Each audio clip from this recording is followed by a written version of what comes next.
Ang halakhak ni Renata ay parang musika sa loob ng kanilang tahanan. Iyon ang laging iniisip ni Marcos habang pinagmamasdan ang kanyang asawa na naglalagay ng pagkain sa plato ng kanyang ina. More rice po, Mommy? Malamig na tanong ni Renata. Nako, tama na, Hija. Baka hindi ko maubos.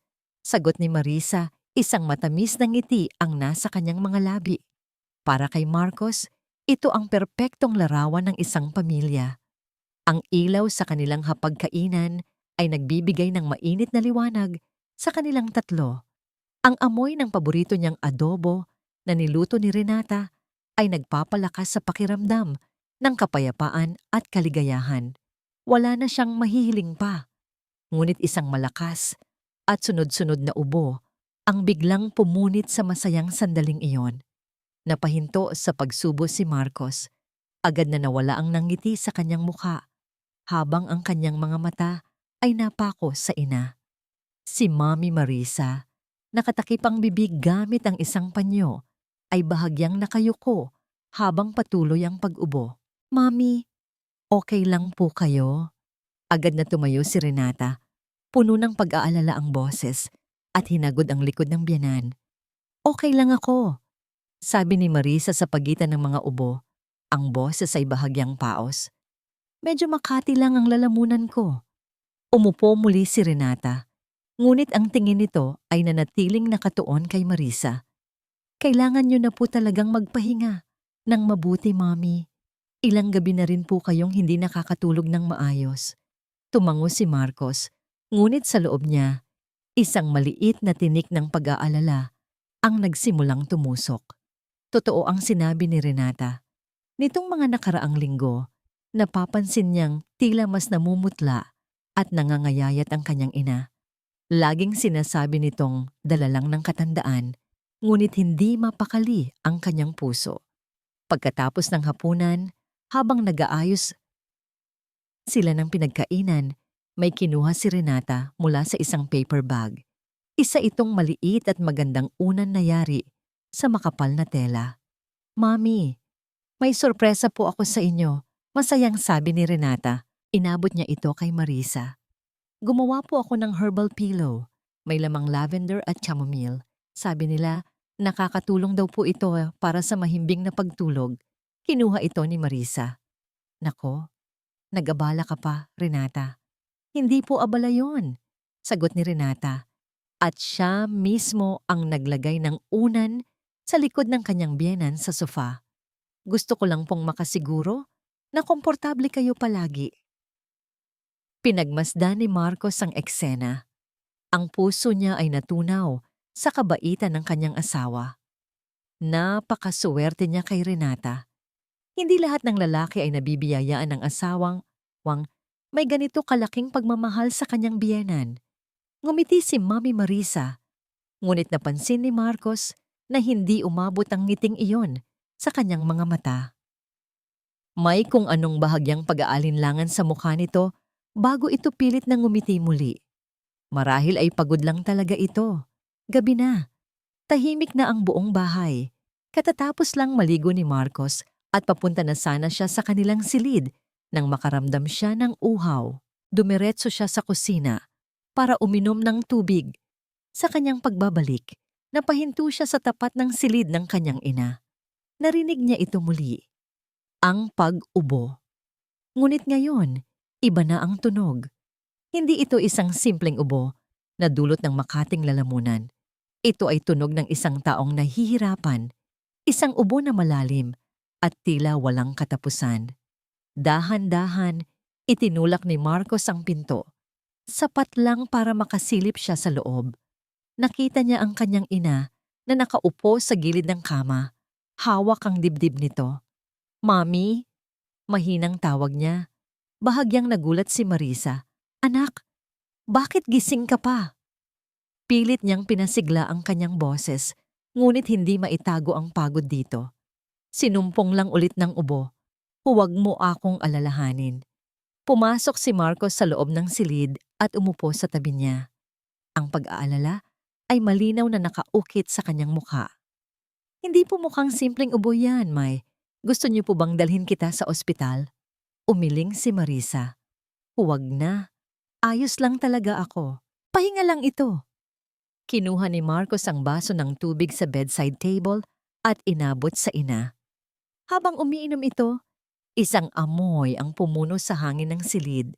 Malakas ang amoy ng lavender at mga halamang gamot. Galing sa bagong unan na nasa ibabaw ng kama, katabi ni Marisa. Pamilyar ang amoy na yon dahil naamoy na niya ito kanina sa sala. Pero ngayon, may kasama itong kakaibang amoy. Isang amoy na hindi dapat naroroon. Bahagya siyang napakunot noo. Sinubukan niyang alamin kung ano iyon. Matapang at tila pamilyar. Ngunit hindi niya matukoy. Parang amoy ng panlinis. Parang amoy ng kemikal. Ang bango ng una na bigay ni Renata. Ano? Sabi ni Marisa na tila napansin ang pagbabago sa ekspresyon ng anak. Medyo matapang lang ang amoy para sa akin, pero tiyak na makakatulong ito. Hindi agad nakasagot si Marcos. Ang kanyang mga mata ay napako sa unan. Ang magandang regalo, ang simbolo ng pagmamahal ni Renata sa kanyang ina. Ngunit habang tinititigan niya ito at habang nilalanghap niya ang pinaghalong amoy ng mabangong lavender at ng nakakabother na chemical, isang hindi maipaliwanag na kaba ang biglang gumapang sa kanyang dibdib. Saan nanggagaling ang amoy na yon? Imposibleng sa unan na gawa sa natural na mga sangkap. Pero habang mas lumalapit siya sa kanyang ina para ayusin ang kumot nito, mas lumilinaw ang amoy. Galing na nga ito sa unan. Walang duda. Isang malamig na pakiramdam ang biglang bumalot sa kanyang buong katawan. Sa kabila ng init sa loob ng silid, lumipas ang mga araw at ang bahay na dati puno ng musika ng halakhak ni Renata ay nabalot ng mabigat na katahimikan. Ang tanging madalas na maririnig na lang ay ang mahinang pag-ubo ni Mami Marisa mula sa kanyang silid. Hindi na mapakali si Marcos.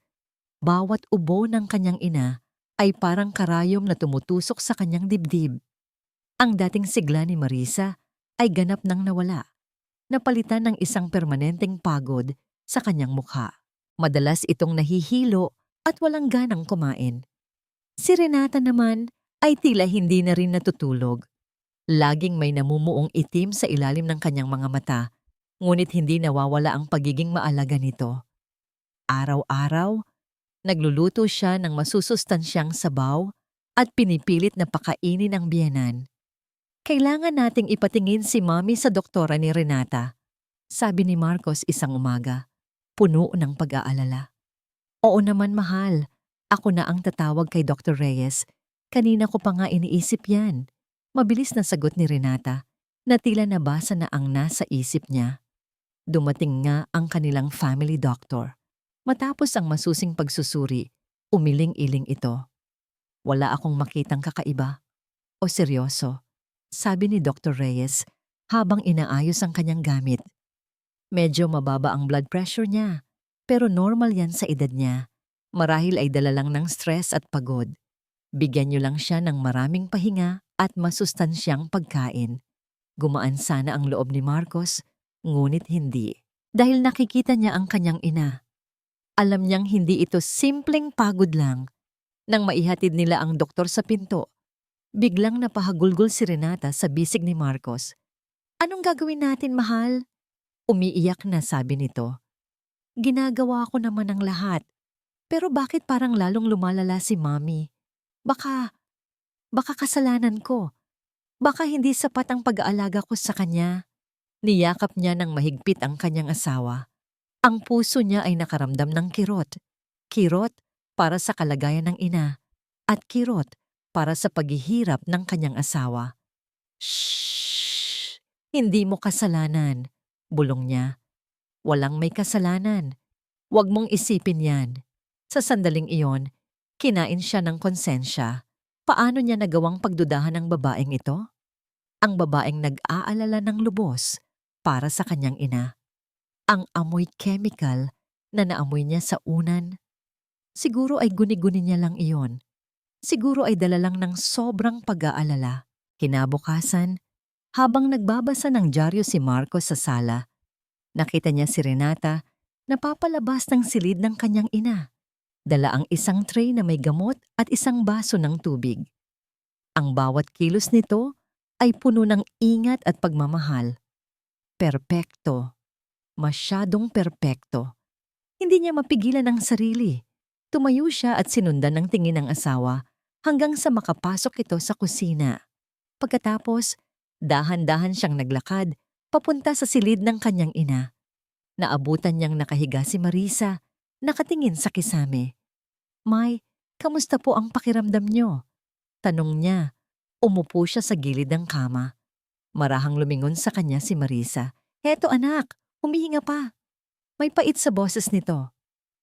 "May gusto po ba kayong sabihin sa akin, May?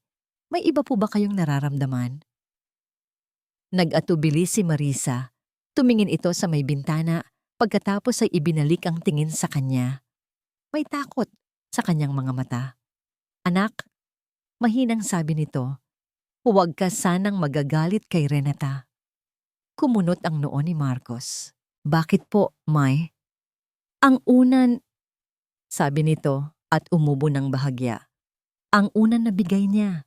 Sa tuwing inilalapit ko ito sa aking ulo, parang mas nahihirapan akong huminga." Parang isang malakas na kulog ang narinig ni Marcos. Ang mga salitang iyon. Iyon na, ang kumpirmasyon na hindi siya nababaliw. Gusto niyang magtanong pa, ngunit pumasok si Renata sa silid. May dalang isang mangkok ng mainit na sabaw. "Mami, oras na po para sa merienda niyo." Masayang sabi nito, ngunit agad na napansin ang tensyon sa pagitan ng mag-ina. "May problema po ba?"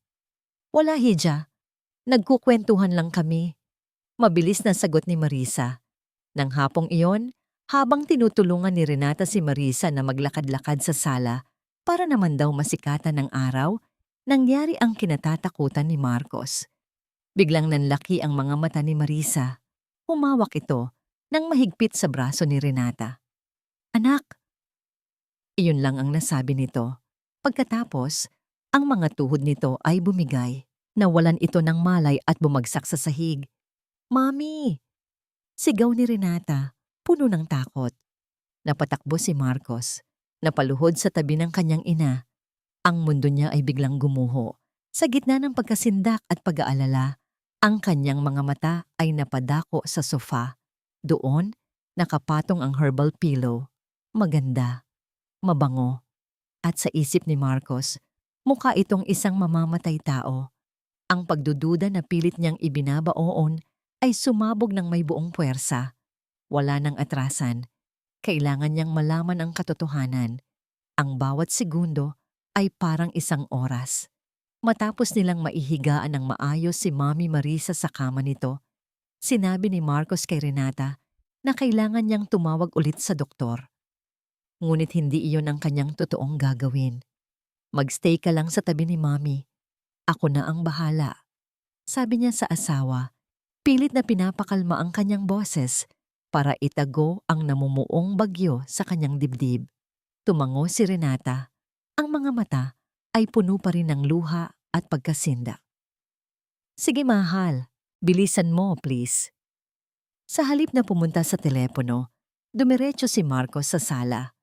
Ang kanyang mga mata ay parang may sariling isip. Napako sa unan na nakapatong pa rin sa sofa. Parang isang ahas na nag-aabang, magandang ngunit makamandag. Mabilis niyang dinampot ito. Dinala niya ito sa pinakaliblib na bahagi ng kanilang bahay, ang bodega sa likod bahay. Isinara niya ang pinto. Madilim sa loob.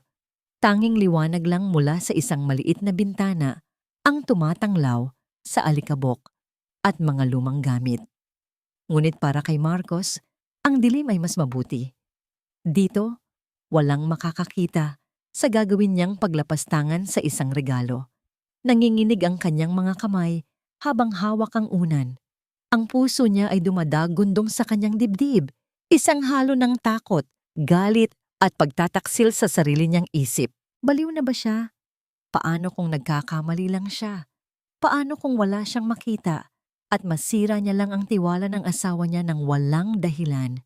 Ngunit ang imahe ng kanyang inang bumabagsak sa sahig ay sapat na para itulak siya.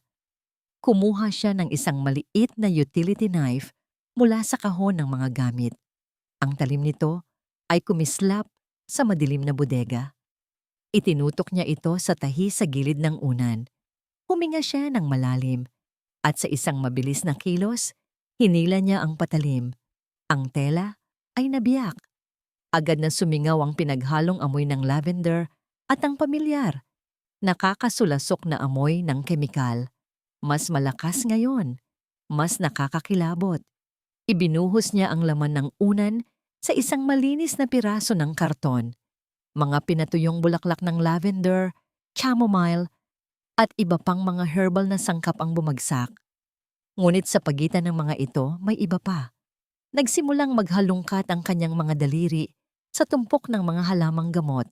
At pagkatapos, naramdaman niya ito. Isang bagay na makinis at maliit. Hindi ito dahon o bulaklak. Hinila niya ito palabas. Isa itong maliit na plastic sachet, maingat na isinara. Sa loob nito, mayroong puting pulbos. Hindi lang isa. Nangalkal pa siya at nakahanap pa ng isa at isa pa. 4 lahat-lahat. Ang mga ito ay tila mga maliliit na itlog ng ahas nakatago sa isang pugad ng kabaitan. Binuksan niya ang isa sa mga sachet. Itinaktak niya ang kaunting laman nito sa kanyang palad. Inilapit niya ito sa kanyang ilong. Ang amoy. Ang matapang na amoy ng chemical ay direktang sumaksak sa kanyang utak. Hindi siya pwedeng magkamali.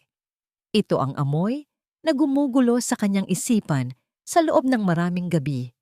Biglang nanlambot ang kanyang mga tuhod. Napasandal siya sa pader, hawak ang nakakalasong ebidensya. Ang kanyang asawa, ang kanyang minamahal na si Renata, ang babaeng pinangakuan niya ng habambuhay na pag-ibig, ang lahat ng pag-aalala, ang lahat ng luha, ang lahat ng pag-aalaga. Isa lang bang malaking palabas? Isang perpektong pagkukunwari para itago ang isang karumaldumal na balak? Napatingin siya sa kanyang mga kamay na may bahid ng puting pulbos. Ang mga kamay na ito ang yumayakap kay Renata tuwing gabi. Ang mga kamay na ito ang humahaplos sa mukha nito. At ngayon, ang mga kamay na ito ang may hawak ng katotohanan. Isang katotohanan na mas masakit pa sa kamatayan. Tumayo siya, ang panginginig sa kanyang kamay ay napalitan ng isang malamig at matigas na determinasyon. Itinago niya ang mga sachet sa kanyang bulsa. Kinuha niya ang unan at ibinalik ang mga laman nito sa loob. Tinago ang punit sa ilalim. Kailangan niyang bumalik sa loob. Kailangan niyang harapin si Renata. Kailangan niyang harapin ang halimaw na natutulog sa tabi niya gabi-gabi. Nang buksan niya ang pinto ng bodega, ang sikat ng araw ay tumama sa kanyang mukha. Ngunit para kay Marcos, ang buong mundo ay biglang nagdilim. Ang perpektong larawan ng kanyang pamilya ay nabasag na at ang mga piraso nito ay kasing talas ng lason na nasa kanyang bulsa. Naglakad si Marcos pabalik sa loob ng bahay. Ang bawat hakbang niya ay mabigat, na parang may nakadagan na semento sa kanyang mga balikat. Ang pamilyar na amoy ng kanilang tahanan, ang amoy ng floor wax, ng nilabhang damit, ng pagmamahal, ay tila isang kasinungalingan ngayon. Naabutan niya si Renata sa silid ni Mami Marisa, basang-basa ang panyo sa kamay nito habang pinupunasan ang noo ng kanyang ina. Mukha itong isang anghel, isang martir sa pag-aalaga. Napakuyom ang mga palad ni Marcos sa loob ng kanyang bulsa. Ang mga daliri niya ay dumidiin sa matitigas na sachet ng lason. Renata, sabi niya. Ang boses niya ay walang emosyon, malamig at patag. Napalingon ito, at isang pilit na ngiti ang sumilay sa mga labi nito. Mahal, anong sabi ni Dr. Reyes? Pabalik na ba siya? Hindi sumagot si Marcos. Halika muna sa sala. Mag-usap tayo. Nakaramdam marahil si Renata ng kakaiba sa kanyang tono. Dahan-dahan itong tumayo at sumunod sa kanya. Ang katahimikan sa pagitan nilang dalawa Habang naglalakad sila sa maikling pasilyo ay nakakabingi. Pagdating sa sala, hindi siya umupo. Nanatili siyang nakatayo sa gitna. Naghihintay na humarap sa kanya si Renata. "Ano ang problema, mahal? Kinakabahan ako sa'yo." Malambing pa ring tanong ni Renata, ngunit may bakas na ng pag-iingat sa boses nito. Dahan-dahan, kinuha ni Marcos ang kamay niya mula sa kanyang bulsa. Ibinuka niya ang kanyang palad. Doon, nakalatag ang 4 na sachet ng puting pulbos. Ang ebidensya ng isang krimeng hindi niya kayang isipin. Walang salitang lumabas mula sa kanyang bibig. Inihagis niya ang mga ito sa ibabaw ng center table na gawa sa salamin. Ang tunog ng pagtama ng mga ito ay umaling-awngaw sa buong silid, kasing lakas ng isang putok ng baril. Nakikita ni Marcos ang pagbabago sa mukha ni Renata. Una, pagkalito. Sumunod, ang unti-unting panlalaki ng kanyang mga mata habang tinititigan ang mga sachet. Pagkatapos, tumingin ito sa kanya at sa isang iglap, bumuhos ang mga luha. "Ano? Ano yan, Marcos?" Humahagulgol na tanong nito. "Saan mo nakuha yan?" "Huwag ka nang magpanggap, Renata," mariing sabi ni Marcos. Ang galit ay nagsisimula nang kumulog sa kanyang boses. "Nakita ko yan sa loob ng unan. Ang unan na ibinigay mo kay Mami." "Ano?" Ang kanyang reaksyon ay perpekto. Isang halo ng gulat at sakit. "Hindi.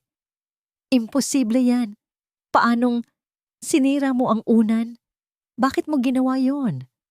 "Sagutin mo ang tanong ko," sigaw ni Marcos. Hindi na napigilan ng sarili. "Ano ang mga ito, Renata?" Biglang napaluhod si Renata sa sahig. Gumapang ito palapit sa kanya at niyakap ang kanyang mga binti. Ang mukha ay basang-basa ng luha. "Hindi ko alam, Marcos. Maniwala ka sa akin. Hindi ko alam kung paano napunta yan dyan. Hindi ako gagawa ng kahit anong masama kay Mami. Mahal ko siya. Mahal ko kayo." Ang kanyang mga salita, ang kanyang mga hikbi, ay parang mga punyal na sumasaksak sa puso ni Marcos. Isang bahagi niya ang gustong maniwala. Isang bahagi niya ang gustong damputin ito, yakapin, at sabihing tapos na ang bangungot. Ngunit ang imahe ng kanyang ina ay hindi maalis sa kanyang isipan. "Isang palabas," bulong niya, puno ng pait. "Lahat ng ito, isang malaking palabas." "Hindi!" sigaw ni Renata. Tumayo ito at hinarap siya. Ang mukha ay puno ng desperasyon. Mga desiccant yan. Mga silica gel. Inilagay ko yan para hindi mag-amag. Ang mga herbal sa loob. Para mapreserba ang bango. Iyon lang yon, Marcos, pangako. Bakit mo iniisip na kaya kong lasunin ang sarili kong ina? Isang magandang dahilan. Isang halos kapanipaniwalang kasinungalingan. Ngunit hindi sapat. Tinitigan siya ni Marcos ng diretso sa mga mata. "Kung ganoon, hindi ka mag-aalala kung ipapatest ko ang mga ito, hindi ba?" Sa sinabi niyang iyon, nakita niya ang isang bagay na kumislap sa mga mata ni Renata. Isang bagay na hindi niya pa nakikita dati.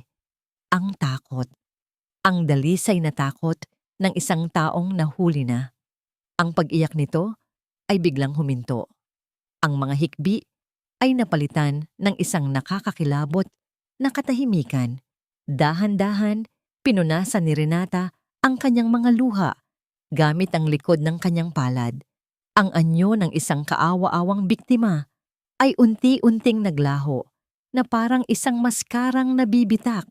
Tumingala ito sa kanya at ang tingin nito ngayon ay hindi na malambing o desperado. Ito ay malamig, matigas at puno ng babala. "Gawin mo," sabi nito sa isang boses na halos pabulong ngunit matalas. "At kapag ginawa mo, sisirain mo ang lahat." Ang mga salitang binitawan ni Renata ay parang yelo na tumusok sa dibdib ni Marcos. Hindi ito isang pakiusap. Isa itong banta. Ang babaeng nasa harapan niya ngayon ay hindi na ang asawa niyang kilala niya. Ang kahinaan at luha ay naglaho, napalitan ng isang mapanganib na kalmado. Anong ibig mong sabihin? Tanong ni Marcos. Ang boses ay nanginginig sa pagitan ng galit at pagkalito. Hindi agad sumagot si Renata. Umupo ito sa sofa, sa mismong lugar kung saan bumagsak ang kanyang ina kanina. Ang kilos nito ay puno ng kontrol, na para bang siya ang may hawak ng lahat ng baraha. Simple lang, Marcos. Nagsimula siyang magsalita. Ang boses ay mahinahon, ngunit may talim. Kapag ipinatest mo yan at napatunayang lason nga, ano sa tingin mo ang mangyayari? Tatawag ka ng pulis? Ikukulong mo ang sarili mong asawa? Tinitigan niya ito ng diretso sa mga mata. Ikukulong mo ang ina ng magiging anak mo? Isang malakas na sampal, mas malakas pa sa sampal na pisikal. Ang mga salita ay tumama kay Marcos nang may bigat ng 1 tonelada. Anak? Bulong niya. Ang kanyang isip ay biglang naguluhan. Anong sinasabi mo? Isang maliit at mapait na ngiti ang sumilay sa labi ni Renata. Hinaplos nito ang sariling tiyan. 2 buwan na, Marcos. Hindi ko pa sinasabi sa'yo dahil gusto sana kitang sorpresahin. Gusto kong hintayin ang tamang panahon. Tumingin ito sa kanya at sa isang iglap, bumalik ang mga luha sa kanyang mga mata. Ngunit ngayon, iba na ang dating. Ito ay luha ng isang taong ginagamit ang sariling kahinaan bilang sandata. Pero paano ko sasabihin sa'yo sa gitna ng lahat ng ito? Sa gitna ng pagdududa mo? Gusto mong sirain ang pamilyang ito? Ang pamilyang ngayon pa lang natin bubuuin. Para siyang binuhusan ng malamig na tubig. Isang anak. Ang pangarap nilang dalawa. Ang katuparan ng kanilang mga plano. Pero bakit ngayon? Bakit sa ganitong paraan niya kailangang malaman? Nagsisinungaling ka, sabi niya. Ngunit kahit sa sarili niyang pandinig, ang kanyang mga salita ay walang kapanatagan. Hindi, mariing sagot ni Renata. At pagkatapos, sinimulan nitong ilahad ang kanyang kwento. Ang kwento ng kanyang nakaraan. Ikinuwento niya ang tungkol sa kanyang unang pag-ibig, isang lalaking ipinaglaban niya, ngunit sa huli ay iniwan din siya. Ikinuwento niya kung paano kinutya at ipinahiya ng ina ng lalaki ang kanyang pamilya.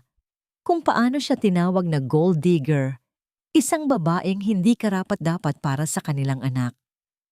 Sinira niya ang buhay ko, Marcos. Sabi ni Renata, ang boses ay nanginginig sa alaala ng sakit. Kinuha niya sa akin ang lahat dahil lang sa tingin niya, hindi ako sapat. Ipinangako ko sa sarili ko na hindi na muling mangyayari yon. Dito na pumasok ang kanyang ina sa kwento. Hindi mo ba napapansin, mahal? Malumanay na sabi ni Renata na para bang nagbubukas ng isang lihim na matagal nang itinatago. Ang paraan ng pagtingin sa akin ni Mami Marisa. Ang mga pabulong niyang komento kapag akala niya ay hindi ko naririnig. Ang paghahambing niya sa akin sa mga dating nobya mo. Hindi totoo yan. Mabilis na tanggi ni Marcos, ngunit ang isip niya ay biglang nagbalik tanaw. May mga pagkakataon nga bang... Totoo, Marcos. Ayaw mo lang aminin sa sarili mo. Giit ni Renata. Nakikita ko sa mga mata niya ang parehong pagtingin na nakita ko sa ina ng dati kong kasintahan. Ang tingin ng isang babaeng ayaw ibigay ang kanyang anak sa iba. Ang tingin ng isang babaeng gagawin ang lahat para sirain ako. Ang mga salita ni Renata ay parang mga binhi ng lason na dahan-dahang itinatanim sa kanyang isipan. Ang kwento nito ay napakakumbinsido. Ang sakit nito ay tila napakatotoo. Baka siya ang naglagay niyan sa unan, bulong ni Renata, at ang mungkahi ay kasing nakakagulat ng isang kidlat. Para palabasin na ako ang masama, para sirain ako sa paningin mo, para makuha kanyang muli. Napailing si Marcos. Imposible. Hindi yun magagawa ng kanyang ina. Ngunit ang pagdududa ay naitanim na. Tumingin siya sa mga sachet sa mesa, pagkatapos ay sa umiiyak na asawa na ngayon ay nagdadala ng kanilang anak. Ang mundo niya ay biglang nahati sa dalawa. Sa isang panig, ang kanyang ina na nag-aalala sa kanya buong buhay. Sa kabilang panig, ang kanyang asawa, ang ina ng kanyang magiging anak na nagsasabing biktima rin ito. Sino ang paniniwalaan niya?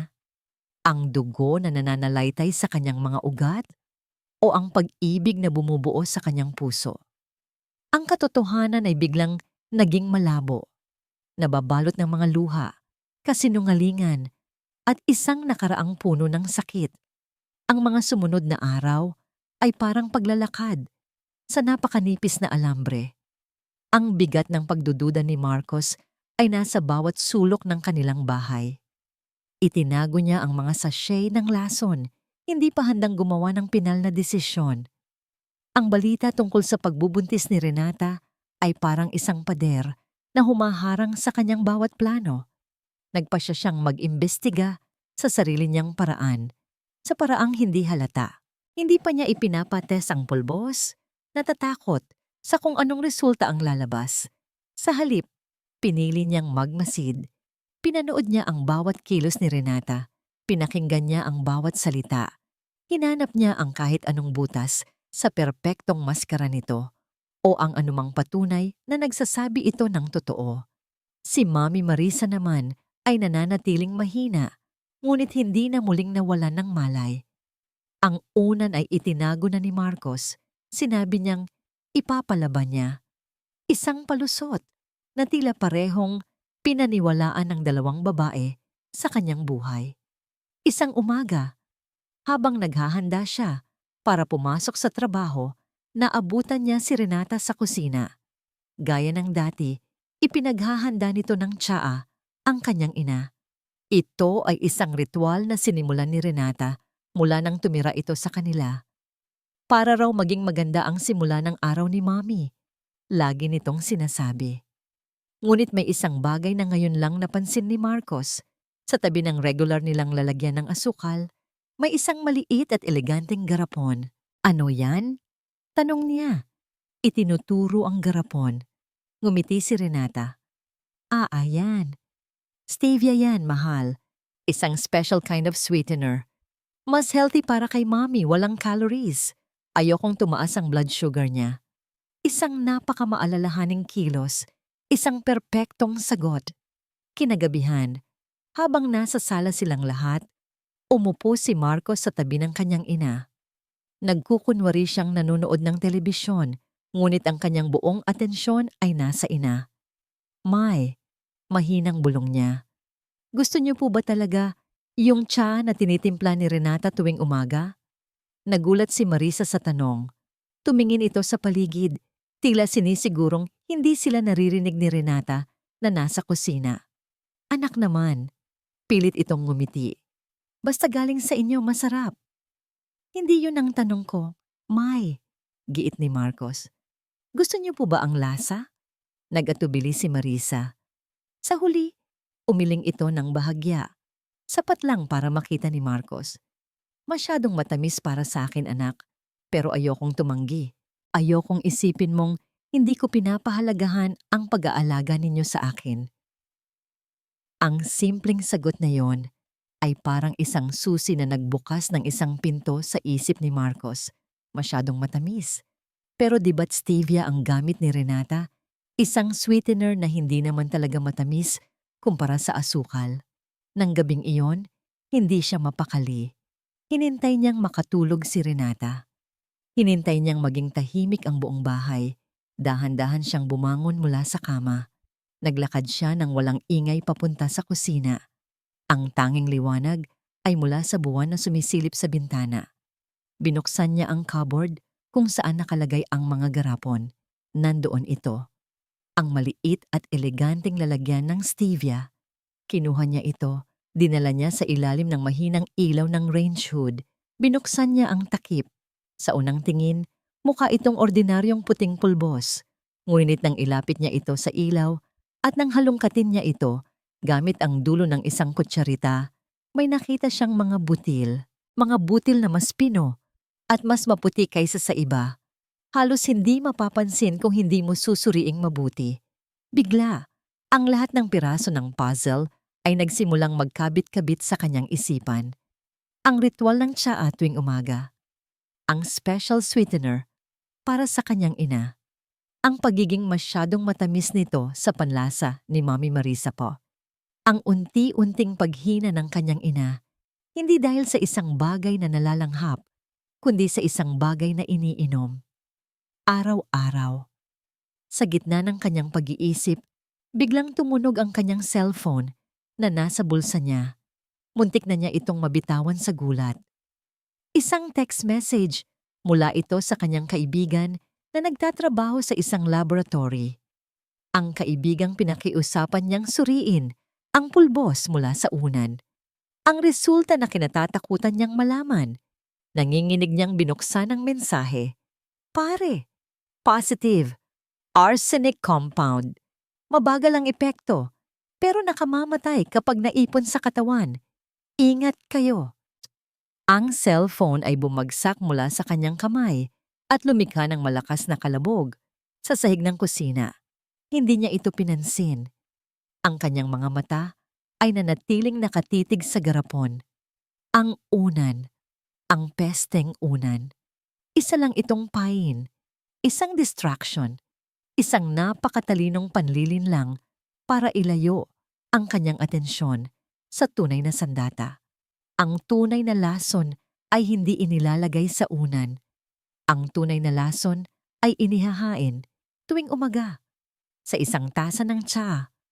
At ang pinakamasakit sa lahat, siya mismo ang nag-aabot nito. Ang tunog ng nahulog na cellphone ay parang putok ng baril sa katahimikan ng gabi. Ngunit para kay Marcos, ang ingay sa loob ng kanyang ulo ay mas malakas pa. Arsenic. Ang salitang iyon ay umalingaw-ngaw sa kanyang isipan, paulit-ulit, na parang isang sirang plaka. Isang laso na walang amoy, walang lasa, at dahan-dahang pumapatay. Ang unan ay isang palabas, isang napakagaling na pagganap para lituhin siya. Isang pain para kapag nadiskubre niya, iisipin niyang iyon na ang katapusan ng plano. Iisipin niyang nahuli na niya ito. Pero ang tunay na patibong ay mas malalim at mas masahol pa. Tinitigan niya ang garapon ng stevia na hawak niya. Hindi na ito isang simpleng lalagyan ng asukal. Isa na itong sandata ng krimen. Isang simbolo ng pinakamataas na uri ng pagtataksil. Ang bawat umaga na iniaabot niya ang tsa sa kanyang ina. Ang bawat ngiti ni Renata habang inihahanda ito. Ang bawat pag-inom ng kanyang ina habang nagpapasalamat. Ang mga alaala ay bumalik sa kanya. Hindi na bilang matatamis na sandali, kundi bilang mga eksena sa isang horror film kung saan siya ang hindi nakakaalam na kontrabida. Hindi niya namalayan na tumutulo na pala ang kanyang mga luha. Luha ng galit, luha ng pagsisisi, luha ng isang taong tuluyang nawasak. Siya ang nagbigay ng lason sa sarili niyang ina. Ang bigat ng katotohanan yon ay halos magpaguho sa kanya.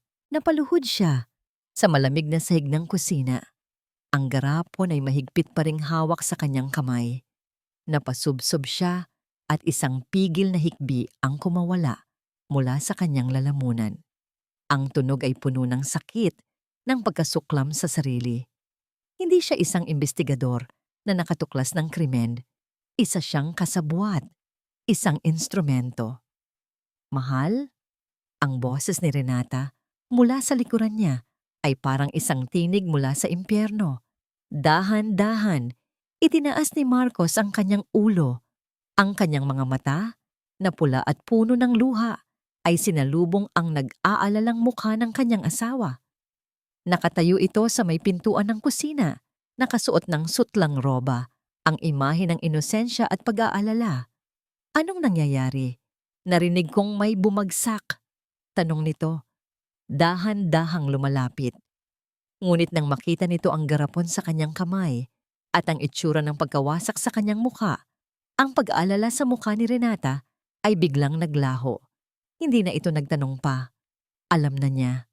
Tumayo si Marcos. Ang kanyang pagluluksa ay napalitan ng isang bagay na mas malamig, mas madilim. Ang sakit ay naroon pa rin, ngunit nabalutan na ito ng isang bakal na determinasyon. Wala nang sigawan, wala nang iyakan, tapos na ang oras para doon. Bakit, Renata? Tanong niya. Ang boses ay kalmado sa isang paraang nakakatakot. Bakit sa ganitong paraan? Tinitigan siya ni Renata. Walang emosyon, walang pagkukunwari. Dahil kailangan kong protektahan ang kung anong akin. Si Mami? Paano siya naging banta sa'yo? Isang mapait na tawa ang kumawala kay Renata. Hindi mo talaga naiintindihan, ano? Hindi siya ang banta. Ang pagmamahal mo sa kanya, iyon ang banta. Palagi siyang nauuna. Palagi siyang ang sentro ng mundo mo. Kailangan kong alisin ang hadlang para ako naman ang maging mundo mo, Marcos. Ako lang. Hawak ang garapon. Naglakad siya palapit dito. Bawat hakbang ay mabigat at may kahulugan. Tumigil siya sa mismong harapan nito. Ang kanilang mga mukha ay ilang pulgada na lang ang pagitan. Ang babaeng minahal niya ng sobra. Ang ina, nang dapat sana'y magiging anak nila. Ang halimaw, na nakatira sa kanyang bahay. Tapos na ang laro, Renata. Bulong niya, ang boses ay basag. Ang katahimikan ng gabi ay muling bumalot sa kanila. Ngunit hindi na ito katahimikan ng kapayapaan. Ito ang katahimikan bago ang huling pagsabog. Ang katahimikan kung saan ang lahat ng maskara ay nalaglag na at ang natitira na lang ay ang hubad at karumaldumal na katotohanan. Ang kusina ay naging isang arena. Ang mahinang ilaw mula sa buwan, ang tanging saksi sa pagitan ng 2 taong dating nangako nang walang hanggan sa isa't isa. Tumingin si Marcos sa garapon na hawak niya. Hindi ang unan, Renata.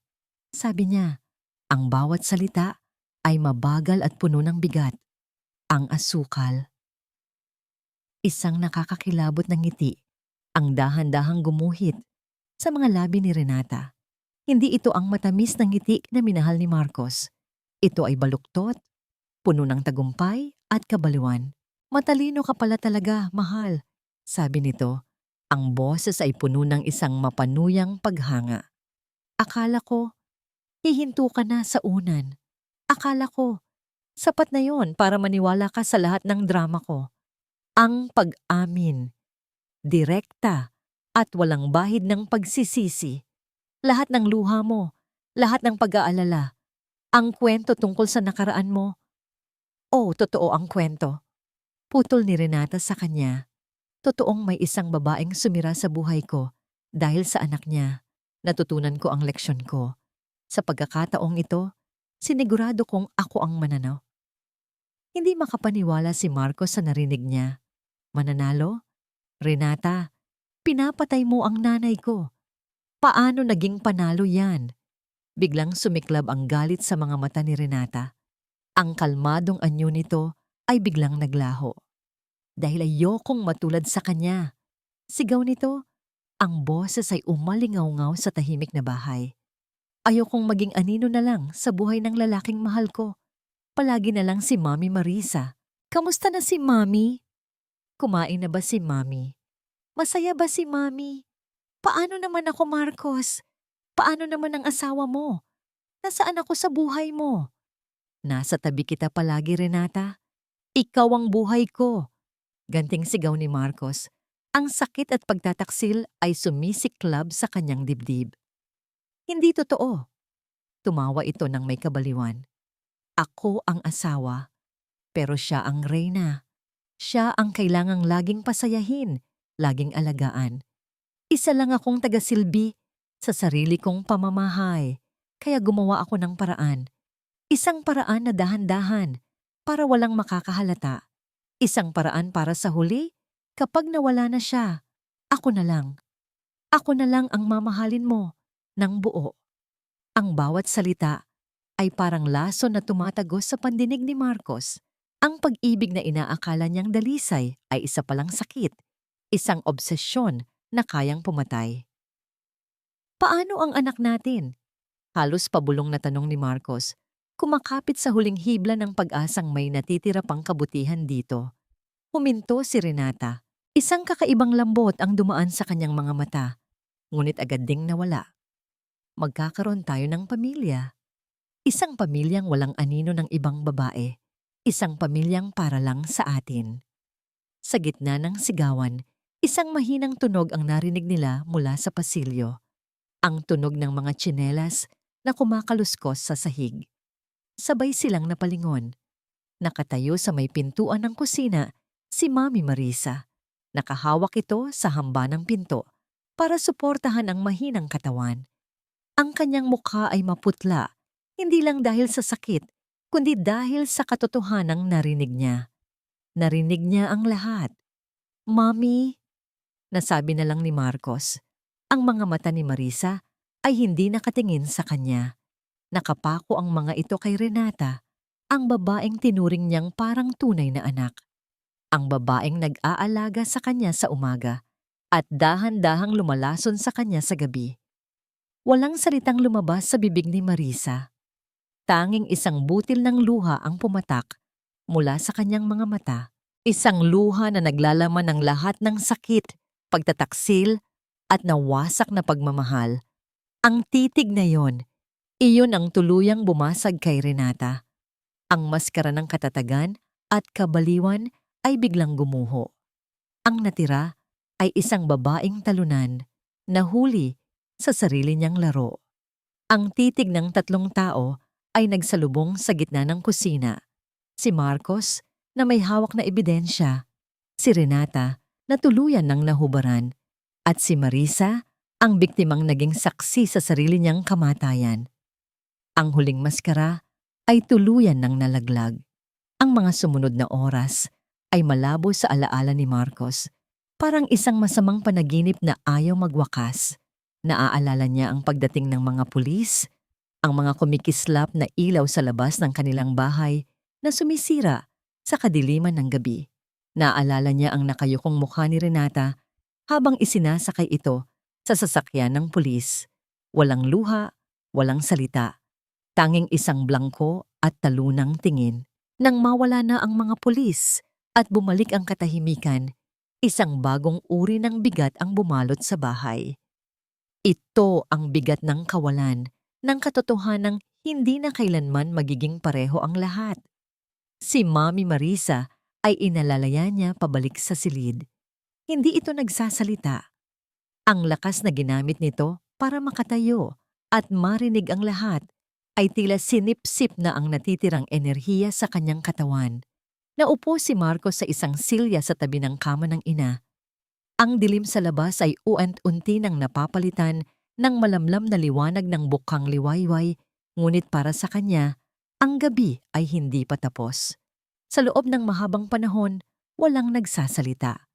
Tanging ang tunog ng kanilang mga hininga ang maririnig. Si Marcos nakatingin sa sahig, hindi magawang salubungin ang tingin ng ina. Ang bigat ng kasalanan ay dumadagan sa kanyang kaluluwa. "Patawad, Marcos." Sa wakas ay nasabi niya, ang boses ay basag at puno ng pagsisisi. "Patawarin niyo po ako." Isang mahinang kaluskos ang kanyang narinig. Itinaas niya ang kanyang tingin. Nakita niya ang kamay ng kanyang ina na nakaunat sa kanya. Payat at maputla, ngunit naroon. Hinawakan niya ito. Ang init ng palad nito ay parang isang bagay na matagal na niyang kinalimutan. "Wala kang kasalanan, anak," mahinang sabi ni Marisa. Ang boses ay paos, ngunit malinaw. "Kasalanan ko po." Umiling si Marcos. Ang mga luha ay nagsimula na namang mamuo sa kanyang mga mata. Ako po ang nagbibigay sa inyo ng tsaa. Araw-araw. Ako po ang naglagay ng lason sa mga kamay ninyo. Patawad, may patawad." Hindi na niya napigilan ng paghagulgol. Ang lahat ng sakit, galit at pagsisisi na kinimkim niya sa loob ng mga nagdaang araw ay bumuhos. Umiyak siya na parang isang batang nawawala at nasasaktan, isang batang nagkasala at humihingi ng kapatawaran sa kanyang ina.